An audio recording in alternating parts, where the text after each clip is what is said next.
নমস্কার। বনফায়ার স্টোরিজের নতুন গল্প বিদ্যুৎ নিয়ে আবার এসে গেছি আমি, শাগনিক।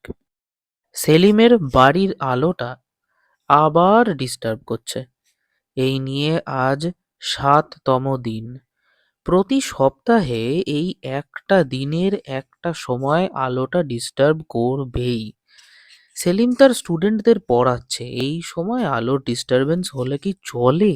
তাও বলা নেই কওয়া নেই, সারা বাড়ির আলো এমনভাবে দপদপিয়ে ওঠে যেন স্ট্রেঞ্জার থিংসের মতো এই মুহূর্তে জানলা দিয়ে কোনো ডেমোগর্গন ঢুকে এলো বলে। আর কি করা? কিছু না ভেবে সেলিম তার স্টুডেন্টদেরকে ছুটি দিয়ে দিল। এই সন্ধে ৮টা থেকে ৯টা এই সময়টা যেন কোনো কাজই করা যাবে না এই বৃহস্পতিবার করে দিনগুলোয়। কেন যে আলোটা এরকম করে ওঠে আর কেন যে কি হয় এই আলোর, তা সে আলোই জানে আর আলোর সৃষ্টিকর্তাই জানে। সেলিম আজ অব্দি এই কারণ জেনে উঠতে পারল না। ঠিক ৮টা বেজে ১ মিনিটে শুরু হয়ে ৮টা বেজে ৫৯ মিনিটে থেমে যাবে এই আলোর দপদপানি।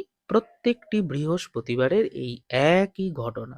সেলিম ভেবে ভেবে পাগল হয়ে যাচ্ছে যে তার বাড়িতেই কেন এই জিনিস ঘটছে। আজ সে ভেবে নিয়েছে যে আজ সে আর ছেড়ে দেবে না।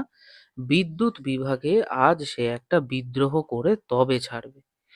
মতো অবস্থায় সেলিম সমস্ত জিনিসপত্র গুছিয়ে, মানে এই বিদ্রোহের জন্যে যা যা লাগে আর কি, এই সমস্ত জিনিসপত্র গুছিয়ে বাড়িতে তালা দিয়ে সবে বেরোতে যাবে, এমন সময় লক্ষ্য করলো তার বাড়ির সামনের মাঠটি পার করে যে ফ্যাক্টরিটা রয়েছে, গত ২০ বছর ধরে বন্ধ সেটা, সেই ফ্যাক্টরির দোতলায় একটা লাইট বাল্ব জ্বলছে।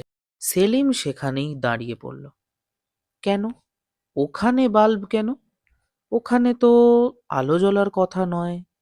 তাহলে বিদ্যুৎ দ্বিতীয় খণ্ড নিয়ে খুব শিগগিরই আসবো আমি।